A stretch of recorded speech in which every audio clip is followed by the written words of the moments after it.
We can't tell if it's a man and a woman, two men, two women. Early appearances look like it may be one man and one woman, but police have not yet confirmed that. We did see an NYPD helicopter appearing to talk to them a bit earlier, and it looks like that was what.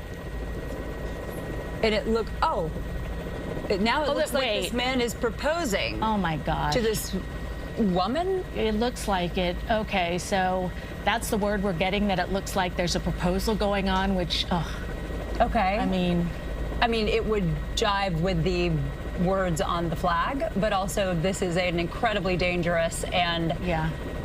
It just makes me, oh my gosh. Okay, I'm sorry, I'm just watching this, and I think if this is what the reason you're doing this, because you want to get a proposal, an exciting proposal on the top of the Empire State Building. Yeah, it's not the best choice. No. Do we still have Glenn on the line here? Glenn, can you hear me? Yeah. Okay, now that we've seen this taken the most unexpected turn, I want to ask you, as someone who knows about these rescue operations, how much does social media play into these stunts? I mean, it looks like the guy is now proposing. They've climbed to the top. They've evoked an NYPD response. They've had to clear the observation deck. Now it looks like the guy is proposing. I mean, talk to me about what your experience is with social media motivating stunts like this.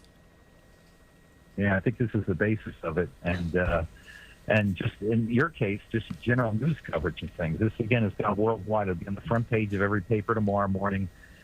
This is something that it's literally insane. I mean, this is something that again, they have their own safety, in their own hands here, basically, but they're endangering other people down below by doing this. And it looks like, as you point out with social media now, they may be doing a Facebook Live now or something with this. She looks like she's got a phone in front of her and they're filming and stuff. Yeah. So, and not only endangering other people, but it prompting this huge emergency response, right? I mean, this is a time when the city is locking things down for America 250, for Sale 4th, for the Taylor Swift supposed wedding at the Garden. And now we see one of the NYPD helicopters was deployed to tackle this situation. What's your response to that? Exactly.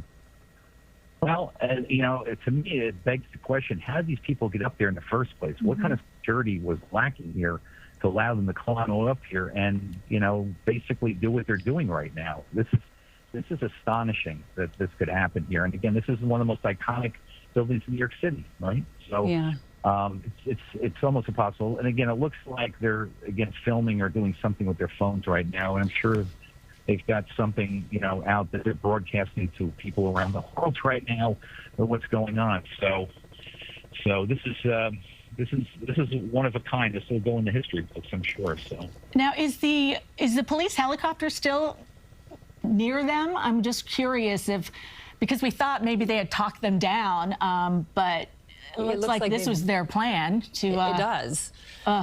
Oh, I see the NYPD helicopter there, but it has sort of backed away a bit. Glenn, despite the motivation here, what kind of charges could these people face? Well, that's a good question. I'm more of a fire person than a legal expert, but I would imagine criminal trespass, public endangerment, those kind of charges would probably be brought against them.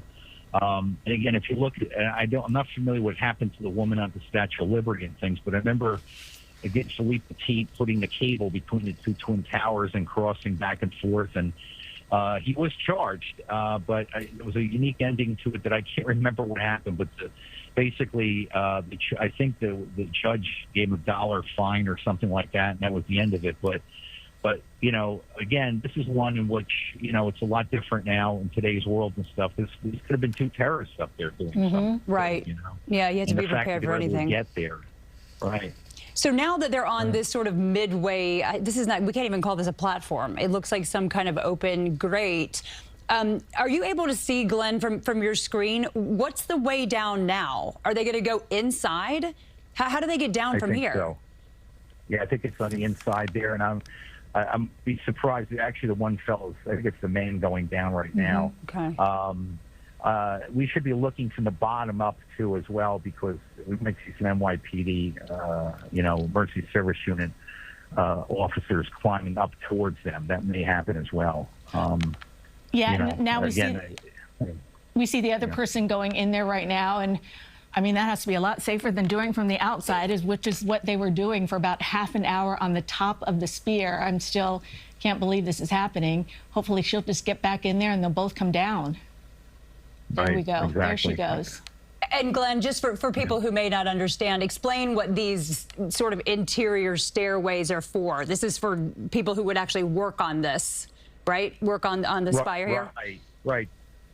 So there's two, I guess you could say there's two groups of people that will be climbing this tower. One, of course, is what you mentioned earlier with the signal transmission, right, for television and things like that, which is very powerful, as we mentioned. But also, there's folks that are hired or maybe work for the Empire State Building that have to replace the lighting up on top there. There's several sets of red lights for aircraft. You can see two on that platform that just came off. There's one way on top where these people were before. So those folks have to climb up and down this, but they will have a very, very specific set of training and guidelines to do this. And I guarantee you they have security belts basically to hold them intact so if they slip or fall, they don't fall down. They basically are held to the tower itself. So these folks that are doing this don't have any of that, and they really run the risk of falling. I mean, they could even fall inside this shaft that they're climbing down right now. It's very possible. And then we all know the Empire State Building is a very tall building, but just to give you some perspective, counting the spire and the antenna, the building clocks in at 1,454 feet, 443 meters. It's the fourth tallest building in New York City and the sixth in the United States. So even on this descent, as we'll call it, this is not necessarily safe, right, Glenn? No, it's not. And that's why I say they, you know, for the really, you know, very well trained and very well, you know, confident folks that they send up there to do normal maintenance work and stuff like that. They will have all the safety equipment and the proper training before they do any of this stuff. Because again, this is a unique situation. That tower is very unique, and I can almost guarantee you, there's you know, they've got some kind of training manual that they give to the folks who eventually take these kind of jobs on. Right. The folks who were supposed to be up there. These guys are not supposed to be up there. And as we were talking earlier, they have no equipment. They have no climbing equipment on them. So every single step they take and every single second they're up there, it's just really, really dangerous. We're still not seeing any sort of response coming up or down at the observation deck. Jim? Yeah, Jim. Yeah, we'll go back down to the observation deck. When we last looked down there, it had been evacuated, so no more tourists had been permitted outside. Just looking around on this portion of the building, we do not see a response on the observation deck. Now, any response by security in the NYPD or other agencies would actually come from within the building. There's still official access up through the inside of the building to get up to this top area for the antenna.